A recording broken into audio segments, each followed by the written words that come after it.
Welcome to Rewired, navigating AI's role in kidney health. This series will dive into challenges and triumphs as artificial intelligence continues to evolve in kidney care. Each episode will feature leaders in this new intersecting space. I'm Dr. Navdeep Tangri. I lead the Partnership for Responsible AI and Kidney Health Steering Committee, and I'm an attending physician and professor in the Division of Nephrology, Department of Medicine at the University of Manitoba. So I have two great guests and friends joining me. Karin Bergling is a physician scientist at the Renal Research Institute, where her work begins on translating AI into clinically practical tools for kidney care and dialysis. Dr. Bergling is a co-moderator of the ASN Community AI-powered Kidney Care Network. Welcome, Karin. Thank you, Dr. Tangri. I'm really happy to be here. Oh, we can stay on first names. And joining us is Wisit Cheungpasitporn, a professor of medicine in the Division of Nephrology and Hypertension at Mayo Clinic in Rochester, Minnesota, where he also serves as the content lead and course director for the Mayo Clinic Alex School of Medicine in the field of AI. Dr. Bergling is a co-moderator of the ASN Community AI Kidney Care Network along with Wisit. Wisit, welcome. Thank you so much for the thanking. So I will call Nav, and thank you so much for having us today. So you're both here and you've both been part of this group for some time, but really you've led the creation of the AI-powered kidney care network. So tell me, what inspired the creation of this network and what motivates you to be a part and essentially the driving force behind this ASN community? Yes, I will start by just defining what the AI-powered kidney care network is. So for those who are not aware, it is an online discussion forum which is open to ASN's member. It's open to anyone who is interested in artificial intelligence and its applications and research within kidney care. Our active members include clinicians and AI-focused researchers and developers. And our members come with very different backgrounds. Some have medical, clinical backgrounds, while others come with more technical backgrounds like data science or computational science. Yes, and to me, and my motivation is that like AI is everywhere in our daily life now and moving so fast, like AI algorithms, prediction models, application in electronic health record, and large language model in healthcare. So everything moving so fast and it's so hard to keep up alone. So we need everyone to get together and learn together. And that's why we came up with the idea that we should have a space where everyone can share ideas and not feeling intimidated about asking questions, can throw the ideas out, discuss pros and cons, so we can learn together and move forward together. What's What your do you think? motivation, Karin? Yeah. First and foremost, I share Visit's motivation for putting time and effort into this forum, but also a motivation that I see that many of our members seems to have. It comes up in so many of the discussion threads, and it really cooks down to if kidney care experts and patient advocates are not part of the very important AI conversations, how AI tools are being developed and implemented in clinics. If we are not part of this conversation, someone else will. And the risk is that we end up with AI tools that are suboptimally serving our patients or doesn't really fit into our workflows. I also want to add one more motivation. It is that I am learning so much by being part of this community.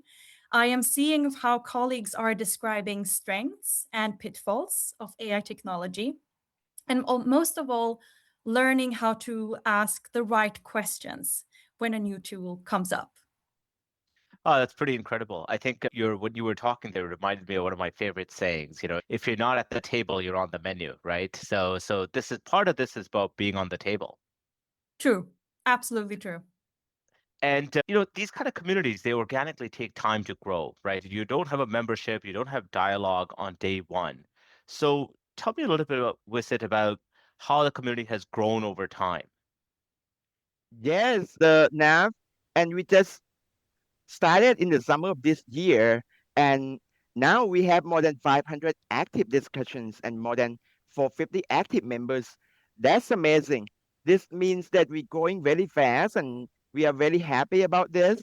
This definitely meaning that like everyone like the would love to learn more about AI, and we looking to get more engagement in the community, and we so welcome everyone to join.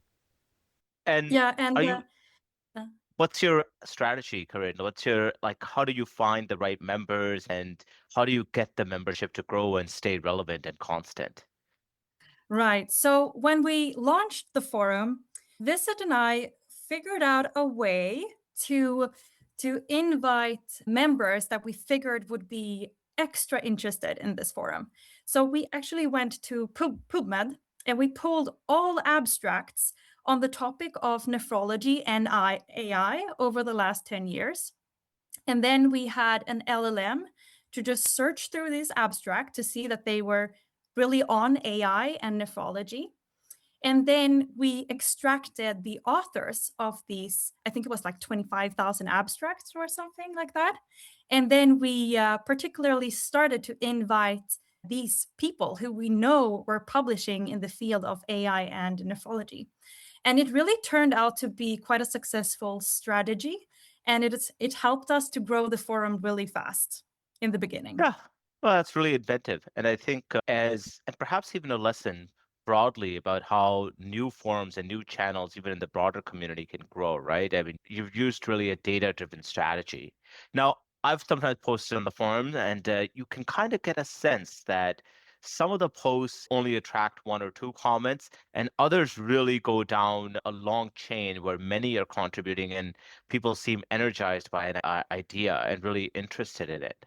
So, Karin, for you, what have you found to be like, give me an example of the most engaging discussion for the listeners today. Give me an example of something that was really engaging and caught the community. Right. So, one engaging theme, hot topic, has been discussions on ethics and accountability when AI is actually implemented in clinic. And this is very timely because we're now in a phase where AI is moving from theory and research and actually starting to crawl into clinical implementation. So, one quite recent thread that sparked a lot of discussion described a fictive case of an individual that had chronic kidney disease stage 4, where an AI tool recommended a full dose of valacyclovir, and this patient along the line developed severe toxicity. And this thread quickly turned into a pretty wild discussion on liability in this case. Who is actually liable when AI goes wrong? Is it the AI tool developer? Is it the hospital system that has implemented the tool? Or is it the clinician who is consulting the tool and trusting the output of it? And what this discussion really cooked down to is that harm, even if it's with AI or with humans, often usually happens when multiple safeguards fail at once. And I think Visit and I, we have discussed this. This is it's a great example of what we want this forum to be. Not only a space where people share advancements, also a space where people with both clinical and technical backgrounds can identify and work together through the technical limitations of AI tools and what is needed to implement AI safely. I really liked your example. I think it does highlight something that can go wrong. And this very important question about who is accountable, right? First of all, I think it's really important to not compare these systems, these clinical decision support systems, to perfection, because we know medical errors occur completely in the absence of AI as well. So, in a way, maybe randomization is the answer, right? As in many things. And if you randomize to a clinical decision support system or an AI-based recommendation system, versus not being randomized to one, then at least you can figure out what is the true error rate in the population. Otherwise, comparing to perfection just doesn't seem to make sense. Wisit, what about for you? What's been exciting for you, and what's the post that caught your attention? Absolutely, Nav. I would love to highlight the discussion on AI in education. I have seen a very active discussion on those. There have been many, like the discussion on like new AI tools for the education And it's so exciting to see educators actively discuss on how AI tools can enhance nephrology fellowship training. We are seeing great discussion on like how AIs can summarize the new research studies for the fellows and generate discussion questions for the journal clubs, or the new tools like Notebook LM that can create interactive learning experiences. So those engagements have been fantastic because everyone that's sharing practical applications because they really been using it and try it in their programs now. And I think that's wonderful. And I think for me personally, like as a user perspective, I'm always happy when it's a tool that I'm using already becomes enhanced with an AI component. Like if you think about Google Scholar, right? And enhancing that with an AI component, or take about Up to Date, and now that has an AI component, right? So I find that one, you're like, hey, I already trust this resource, I already use it, and now it's better as a result. Anything additional you want to talk about from the posts? So, one pretty fascinating thing is that we have had members that have been looking for collaborators within our forum, which is great to see. And also, many of the members share AI advances that they are bumping into. For example, a week ago, I found a very fascinating paper from Clinical Kidney Journal. It was about real-time AI system that during the dialysis predicted whether or not this patient is likely to have intradialytic hypotension. And what was special about this paper is that it was a 4-year follow-up. So the system was implemented 4 years ago in Taiwan, covered, I think it was like 200,000 dialysis sessions. And the authors could here report sustained reductions in hypotensive episodes. They had far less post-dialytics falls, and also less CPR events during dialysis. And I shared this article and I could see a lot of interest from the members where people are writing that they're happy to see this research. It's a good place to share AI advancements. Yeah, I think I could see that because those kind of posts identify the purpose of our community, right? It's to engage the very broader population of practicing nephrologists. And every nephrologist has dealt with cramps and hypotension. And so again, when you pull a familiar clinical concept to them and add AI, it really does seem to pull them. Guys, you've made a great case for this community. I hope everyone listens also feels this way. So tell the audience, starting with Visit, like who should join? Who's this community for? Absolutely. And I think everyone should join. We welcome everyone. As you know, we love to hear perspective from all multidisciplinary team, advanced practitioners, nurses, pharmacists, dietitians, as well as fellows and residents. Of course, we're looking forward to have like patient advocate voice as well in our community. So that would be super exciting, and we looking forward to the wonderful future. I agree with the Visit.